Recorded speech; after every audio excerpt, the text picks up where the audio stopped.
Does an investment have something to do with hope?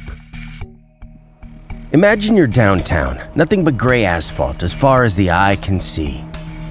Then you see a little flower pushing through a crack in the pavement and blooming. That's what we've experienced here in Israel. Desert as far as the eye can see. But since its founding in 1948, this country has been pushing through the drought like a green plant and blooming. What the Bible already predicted a long time ago is being fulfilled today. Hope is when something starts to bloom where you'd least expect it. And that's also possible for your investments. What are your options? Leave your money in the bank where it becomes less, not more. Hope for a good return on equities, but having to wait at least 10 or 15 years. And what if you want to invest your money not just profitably, but also do something meaningful with it?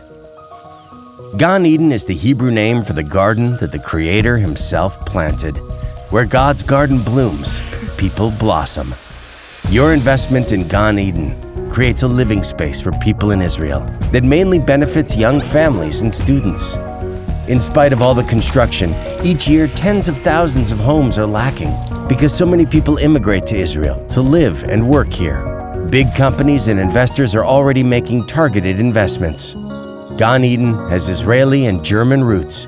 We speak both languages. We've been developing and building real estate for many years because we want Israel to bloom. Together with you.